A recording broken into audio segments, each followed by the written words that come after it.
जहाँ तक भी मेरी आवाज पहुंच रही हो वहां तक के सही भक्तों को सूचित किया जाता है कि सही भक्तों और ग्रह कार्य को विराम देकर के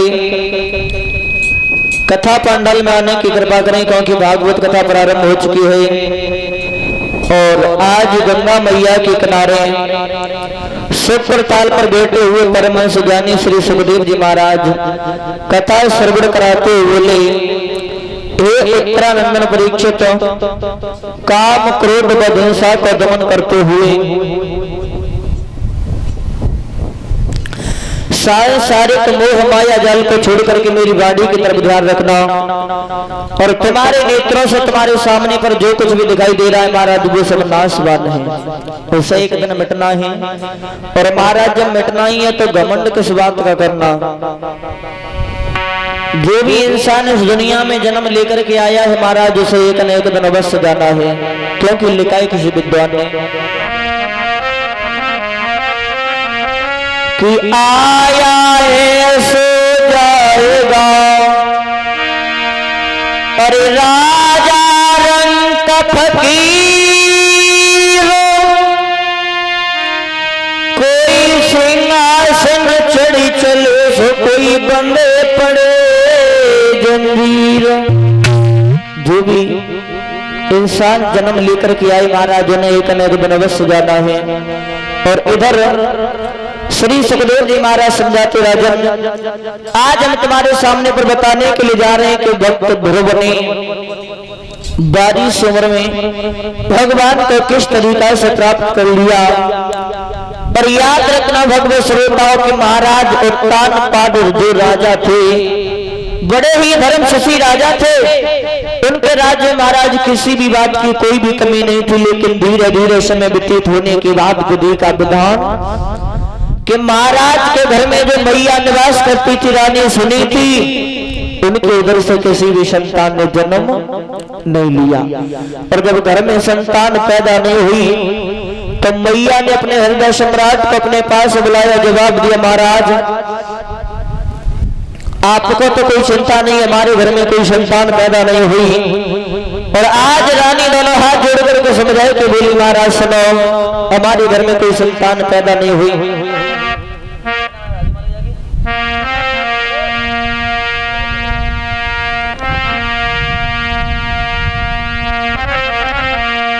रानी आंखों में सुधारा भर के दोनों हाथ जोड़ करके समझाए कल के बोली, महाराज सुनो कि अब तक नहीं संतान भई,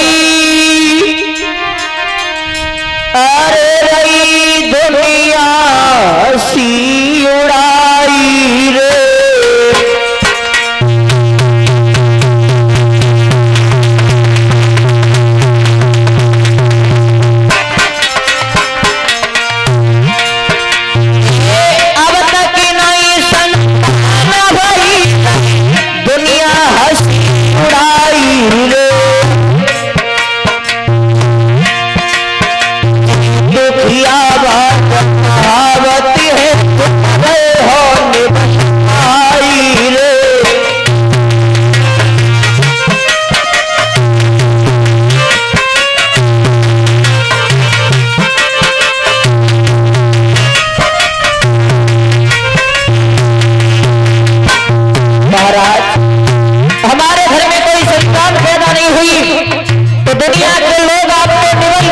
मुझे बात बताते महाराज क्या करें महाराज। दोनों हाथ जोड़ करके मैया समझाते हुए बोली, राजन सुनिए, हाथ जोड़ के रानी अमी राजा सिंगरा सुनाई रे, बार बार मेरी दूसरी तरफ सगाई रे।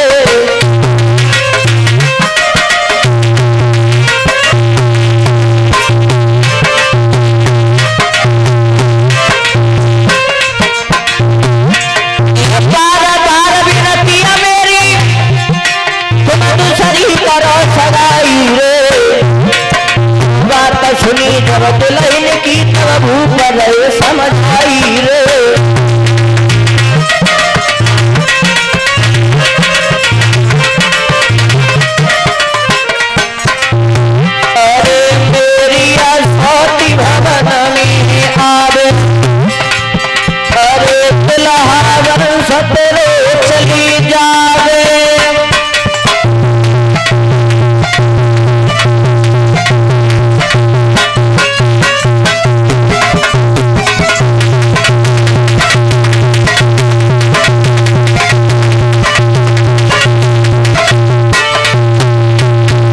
ध्यान रखना भगवत श्रोताओं, महारानी सुनीति ने अपने हृदय सम्राट को जवाब दिया, महाराज अरे हमारी तुमसे दोनों हाथ जोड़ करके विनती है मुसलमान कि आप हमारी बात मानो तो आप अपना दूसरा विवाह कर लीजिए।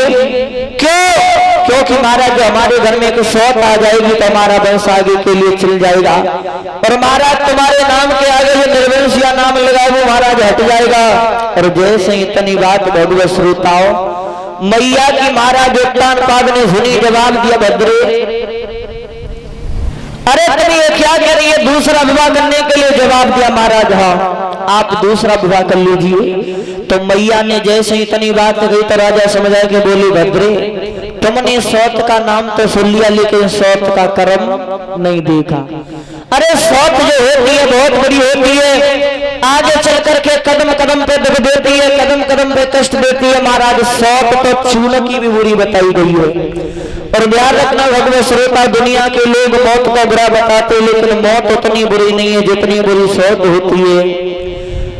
क्योंकि किसी विद्वान ने लिखा है कि मौत महाराज एक बार आती है और एक बार में किस्सा खत्म, और सौत महाराज दिन पे दिन कदम पे कदम कष्ट देती है महाराज। तो आज महाराज ने और रानी सुनीति को बहुत समझाया लेकिन सुनीति की समझ में एक भी बात नहीं आई। और महाराज याद रखना उसी समय कर्म कौन सा हुआ कि रानी की इस बात पर अरे भाई नृपति मजबूर और सुरची सुंदरी से हुआ वह विवाह मंजूर।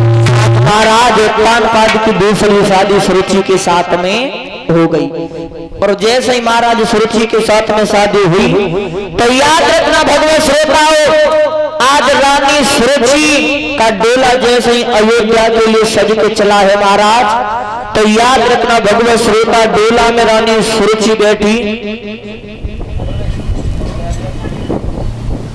और जैसे ही सुरुचि बैठी महाराज तो दासी चली उसी डोला में बैठ कर गई। और जैसे ही महाराज डोला में बैठ करके दासी चली तो आज वो दासी जो रहे महाराज सुरुचि को बहकाई के बोली, क्या अरे मार्ग चलती रानियों को और दासी रही समझाई रे,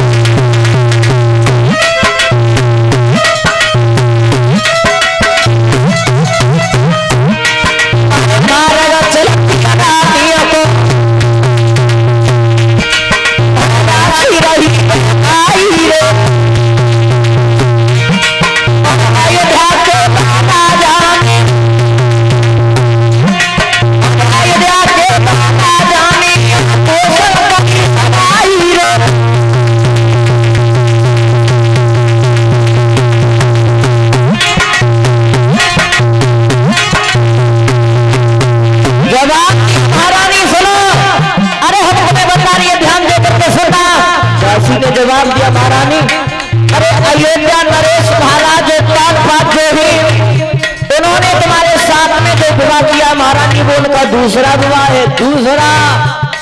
जैसे ही सुरुचि ने इतनी बात सुनी जवाब दिया, हाँ अरे ये तो मुझे भी पता है कि पहली वाली रानी के कोई संतान पैदा नहीं हुई इसलिए महाराज ने मेरे साथ में दूसरा विवाह किया है, इसमें कहने वाली बात कौन सी है? तो दासी समझाई कि बोली महारानी रुक जाओ, अरे जो कहने वाली बात है वो उनको मैं बता रही है, ध्यान देकर के सुनना। बोली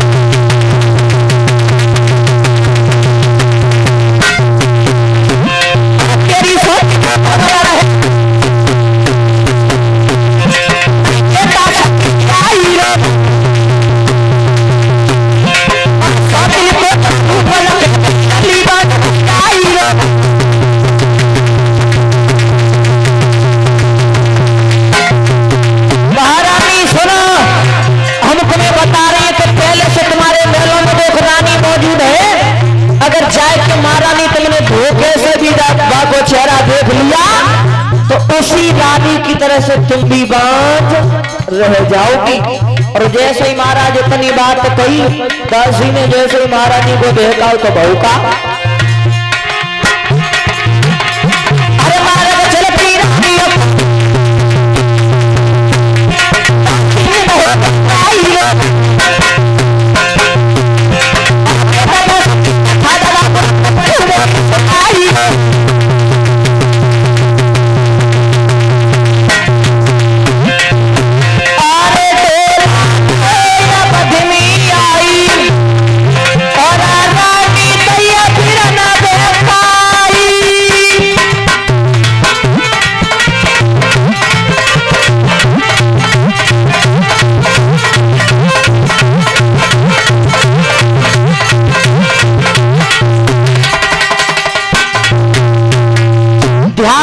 परीक्षित महाराज, आज दासी ने महारानी सुरुचि को बहका दिया, जवाब दिया महारानी अगर जाए कि तुमने अपनी सौत का चेहरा धोखे से भी देख लिया तो उसकी तरह से तुम भी बांझ रह जाओगी। और याद रखना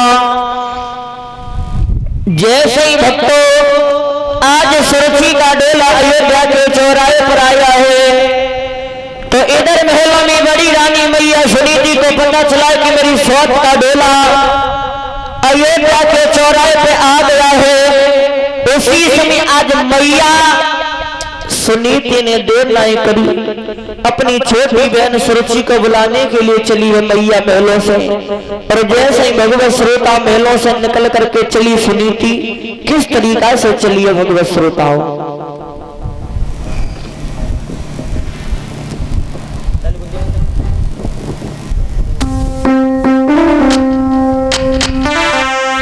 साथ की सहेलियों को मैया ने साथ में लिया और वही आगे, अरे मेरी और आई गई है सौती द्वारा और दीदी चली सौती कोरी ले आवे।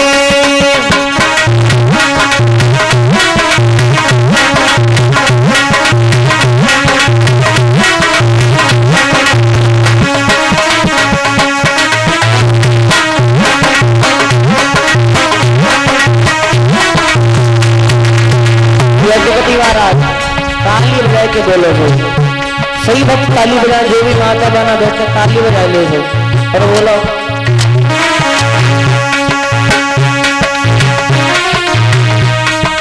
अरे मेरी आई गई साथ द्वारा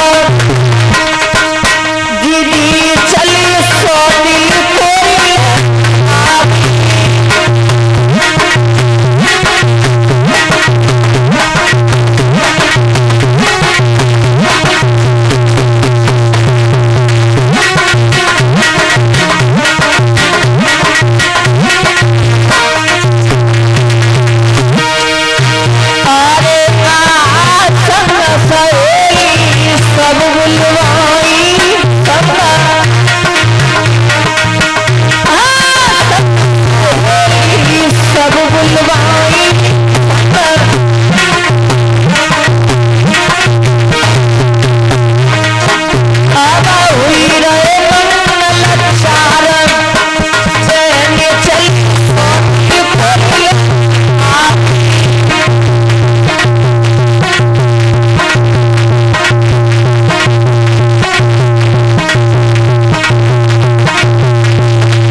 होनी थी।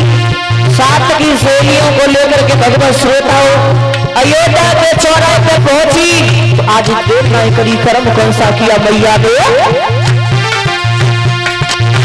अरे आहा घोड़ा कूद रही मारामी घोड़ा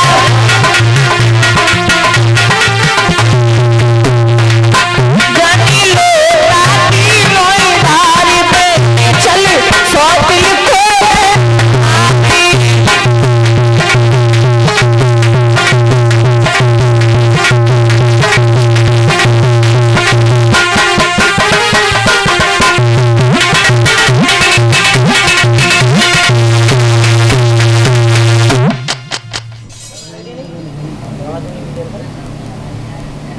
लगता वही है और ना